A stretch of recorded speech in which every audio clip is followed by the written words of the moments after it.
Leipzig, Germany, 2010.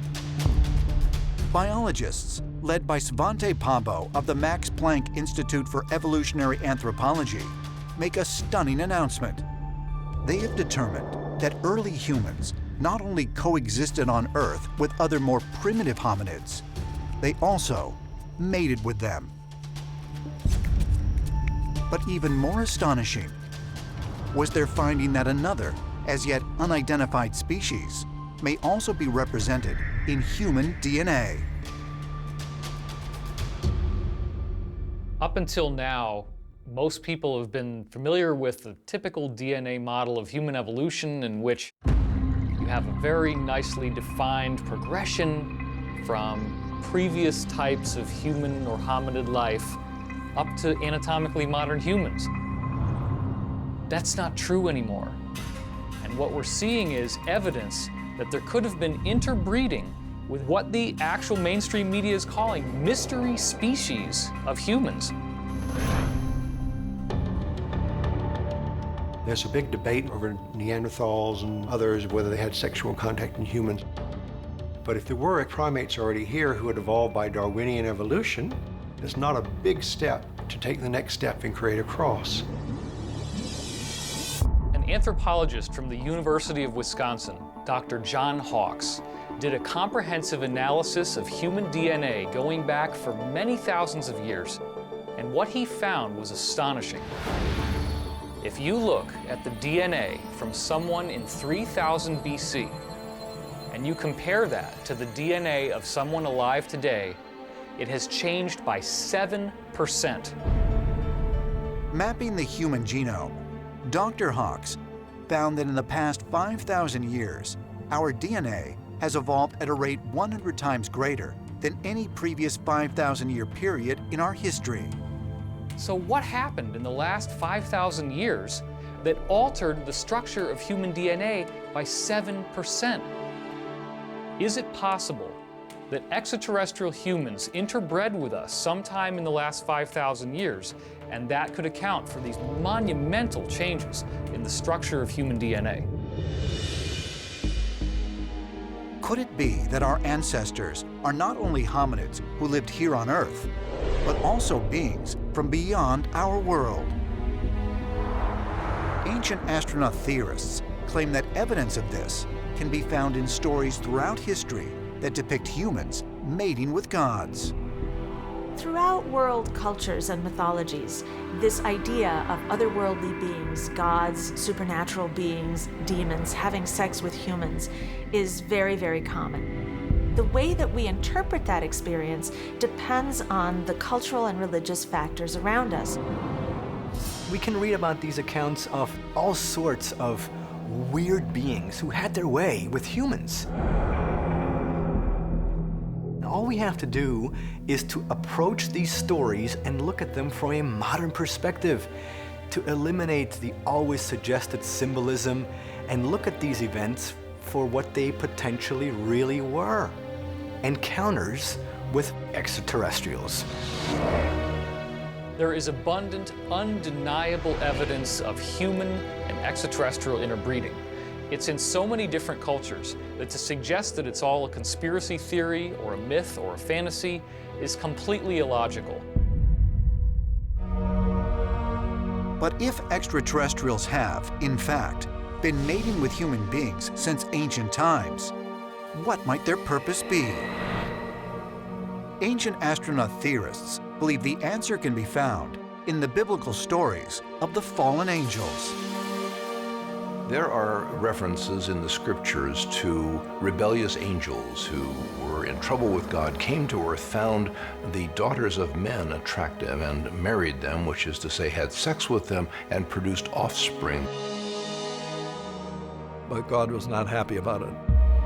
The unhappiness of God about it doesn't appear in Genesis so much as it does in the extra-canonical Old Testament book of Enoch.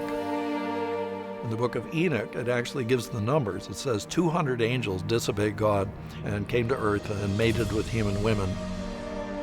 In the book of Enoch, these beings from outer space, they wanted to have sex with beauties on earth.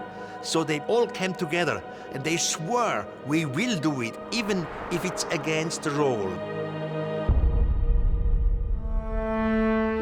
The apocryphal text called the Book of Enoch was written before the time of Jesus, but was curiously removed from the Bible in the 4th century AD at the Council of Laodicea. According to many biblical scholars, the reason for this was most likely the controversy over these accounts of the fallen angels mating with daughters of men, accounts that the people of the time had taken as fact. But if the stories of the fallen angels are to be taken literally, how is it that spiritual beings were able to not only mate with humans, but even reproduce? If angels are what we think they are today, these non-corporeal, certainly non-human entities, what on earth, why on earth, how on earth could there be any interest in a sexual relationship with human women? It's physically impossible. So therefore, if there's any legitimacy to what the Bible says, as we believe it there is, we must re-understand what these sons of God are. We have to change the interpretation and to interpret them in a modern way. And you see, of a sudden, it all makes sense. Now the problem is, if extraterrestrials had a sexual contact with our forefathers, that means that the genital apparatus must be similar. Otherwise, it's not possible. Now, here's the interesting thing. They didn't come down here for recreational pastime as we use sexuality today. They had an agenda in the manipulation of the human genetic pool.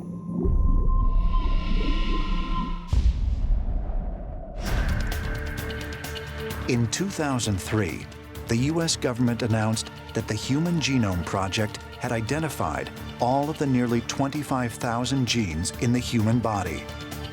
For the first time, scientists had a roadmap to the genetic makeup of humans. Human genomes are the ones which are transmitted from parents to children. Each human genome, that is the one that we get from our father or the one that we get from our mother, has 3 billion letters, 3 billion components. Everybody thought that would open lots of possibilities to study human heredity and perhaps for medicine and other applications. In 2006, genetic researchers at the University of California at Santa Cruz discovered an area of the genome they called HAR1 that appears to be unique to humans. Scientists believe the HAR1 gene plays a critical role in the advanced development of the human brain and is a key element that sets us apart from other animals. But where did it come from? Did humans develop this distinct gene naturally through evolution? Or did it land here from another planet?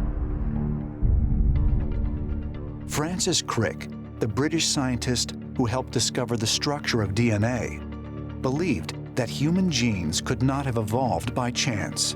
Crick didn't feel in that period of roughly 600 million years from the formation of the planet down to the time when the planet could first support life, there was enough time for DNA to evolve by accident. It's an enormously complicated molecule. Crick gave this analogy.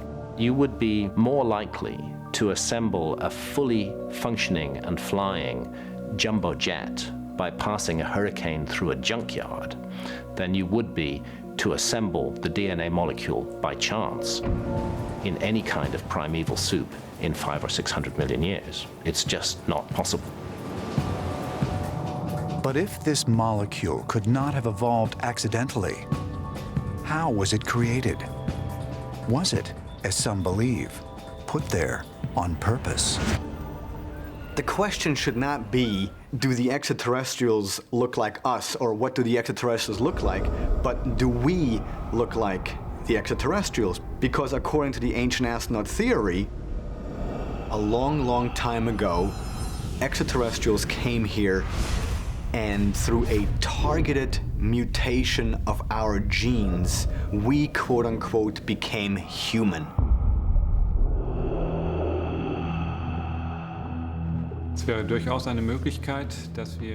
Possibly, there's information in our DNA about whether human evolution was manipulated or not. The DNA is almost deciphered, yet we only understand 5% of the information it carries. Geneticists have determined that it only takes about 5% to clone a human being, and that 95% of that genetic material that we have in our bodies is nothing more than what they refer to as genetic junk. Why is everything there? And there's probably parts of the DNA that don't have an obvious current function. Maybe they're left over from something that was used in the past, kind of like our appendix is left over. Could this genetic junk hold the key to the evolution of humans? Some people suggest that decoding our DNA entirely will unlock startling information about our origins. But could it even prove that aliens played a role in our development thousands of years ago? If you hypothetically wanted to record an eternal message that could be decoded by a creature that had eventually evolved enough intelligence to decode it, and the place to put that message would not be on some monument or in some text which might be swept away, but actually on the DNA of the creature itself. Boston, Massachusetts, October 25th, 1965. A local newspaper known as the Boston Traveler runs a front-page story about the alleged alien abduction of New Hampshire residents Betty and Barney Hill. In the more than 5 decades since this now famous incident, thousands of others have come forward with similar reports of being abducted by extraterrestrials. What's particularly notable is the fact that during alien abductions, people talk about DNA taken from their bodies and essentially experimented on by these strange, short, black-eyed entities that have become known as the Greys. As far as ancient astronaut theorists are concerned, an equally chilling aspect of these reported alien abductions is the role that human blood and blood type seems to play in determining which human subjects become the targets of experimentation. New York, New York, 1940. At the Rockefeller Institute, Nobel Prize-winning scientist Carl Landsteiner makes yet another groundbreaking finding in his work surrounding human blood types. Landsteiner discovers the Rh factor, a type of protein or antigen on the surface of red blood cells, setting the scientific world afire. One of the things about human blood types is we have an Rh, either positive or negative blood type. And it simply has to do with a particular antibody on the outside of our red blood cells. If you have it, you're positive, and if you don't, you're negative. Landsteiner was the first person to identify the original A, B, and O blood groups. But his latest discovery ignites a much more fascinating mystery underlying the nature of human blood. One of the most intriguing aspects of the Rh negative versus Rh positive is that science really does not have a specific answer as to why some people should be negative and why other people should be positive. Just like any virus or bacteria or disease, if you mix these blood types, you can get interesting effects. If you're Rh negative and you get Rh positive blood, the red blood cells look different. They look like an invading bacteria or virus, and your immune system will react to that. And that can lead to various diseases and problems. When you're in a situation where you have a pregnant woman who is Rh negative and the father is Rh positive, what we find is that the pregnant woman's immune system quite literally views the growing fetus as something alien, no pun intended. In that situation, medicine is provided to ensure that the fetus grows healthy. How and why the Rh-negative blood type developed remains a mystery to scientists. And while the blood type is rare, there appears to be a disproportionately high occurrence of Rh-negative individuals among one particular group of people, those who claim to have been abducted by aliens. I don't think anybody would be able to stand behind a number and firmly know, but maybe 3, maybe even some 4 out of 10 people that you would interview in the abduction syndrome would say, I'm Rh negative. Could determining the origin of Rh-negative humans be the key to uncovering the mystery behind potential human-alien hybrids? Is it possible that a link to an ancient history of Rh-negative people could be found in a modern-day population of humans? Basque Country, northern Spain. Wedged between the mountains and the shore, this isolated and unique culture near the border with France contains a genetic heritage rare in most of the world. The Basque people have the highest concentration of Rh-negative blood on Earth. What's particularly fascinating about the Basque people is their huge percentages of Rh negatives in their populations. Typically, it's above 50% in the entire Basque population. What's particularly notable is that in the rest of the planet, across the world, the figures are actually only about 2 to 3%. And because we know that ancient man roamed around those same areas of Spain and France thousands and thousands of years ago, this has given rise to the potential theory that the early humans were also Rh negatives. While it is unclear exactly what role the Rh-negative blood type plays in what many believe to be an ongoing alien hybridization project, there are some who are certain that the ultimate goal is to alter the human race. But why? As far as they are concerned, the answer is clear, because they claim that they themselves are hybrids. Sydney, Australia, July 1992. Peter Khoury awakes to find himself paralyzed and unable to talk, but fully conscious. He feels a weight pressing down on him, and as his eyes adjust to the darkness, he notices a woman with very strange features straddling his body. I got the shock of my life because right on top of me was this female, a blonde female. She was just milky white in colour. Her eyes were probably 2-3 times bigger than her human eyes. She had protruding cheekbones and a narrow face that narrowed down to a pointy chin. And on the side of the bed, on the corner of the bed, there was another female, an Asian-looking female. And then the blonde female touches her stomach and points to the sky. The visitors then disappeared, but not without leaving behind proof that they were there.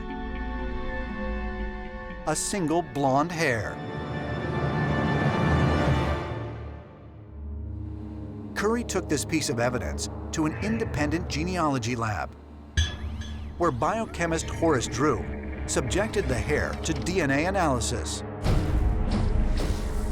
The results were not what he expected. It was very unusual because most people's hair is yellow or brown or black, and this was optically clear like nylon fishing line. There's nobody who has hair on Earth which is optically clear. Normally, a human hair only has one kind of DNA type. In the shaft above the hair, We got a very rare Chinese lineage, about 0.1%, 1% of ethnic Chinese. And then in the other part, we actually got blue-eyed Celtic light-skinned lineage. This shows authentically unusual DNA, which is fairly rare, which Peter couldn't just have picked up in his bedroom or off the street. The Peter Khoury hair sample yielded very unusual DNA results that just aren't easy to explain in normal, conventional human DNA sequences. You can't really keep dismissing it all as sort of fantasies of the mind or sexual fantasies. And while it didn't absolutely prove that it was alien, because we're only dealing with one hair sample, it did nevertheless prove that we're dealing with something quite unusual. When we see DNA evidence in the hair of something that doesn't match up with what we would expect to be, old Gaelic DNA mixed with Chinese DNA in blonde hair, the storylines don't add up unless we start to invoke the idea of abduction and genetic interbreeding going back for many thousands of years, all the way to the dawn of history.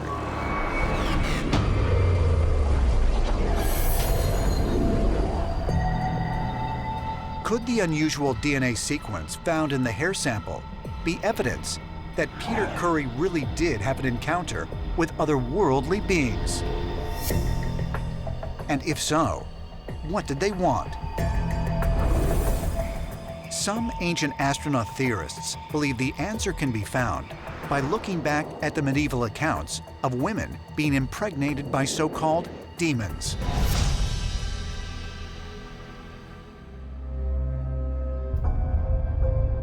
According to medieval literature that warned of these demonic sexual unions, women's bellies would grow enormous following their encounters, but the fetus would often mysteriously disappear.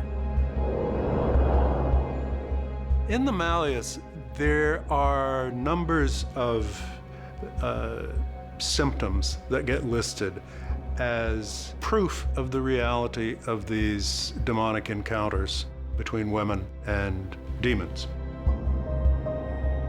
One of them is a kind of medieval theory of false pregnancies. Kramer says that women who have had children sired on them by demons will sometimes find that their bellies are full of nothing but air. According to the Malleus, she expels a great quantity of wind and, of course, doesn't deliver anything living. To medieval Christians, this in and of itself, this phantom pregnancy with no progeny, seemed demonic. It seemed wrong. But were these women really pregnant? Or was it all in their minds? Phantom pregnancies are reported even today, known in the medical world as pseudocyesis. Pseudocyesis literally means false pregnancy. It's otherwise known as phantom pregnancies. And in fact, it's so rare that we don't even have a clear understanding of its true prevalence. And we have two hypotheses to explain this. One is psychosomatic. So it's the mind that's making the body believe that it's pregnant. And the other hypothesis is just reverse of that. There's something that's happening in the human body that's making the mind think that it's pregnant. The thought that some women have reported pregnancies and then the fetus disappears. The initial speculation is it might be a phantom pregnancy, but there have been a number of fairly compelling cases that argue that maybe there's something more to it than that. There is more than one case of a UFO abduction followed by a pregnancy, but it turns out that a couple of months later, the pregnancy disappears. There is some evidence that the woman has been re-abducted, a fetus removed in the UFO, and the woman put back on Earth. Where this all leads, I don't know. How reliable all the stories are, I don't know. But there's enough evidence here to make me reasonably certain, on the balance of probability, that something like this is happening.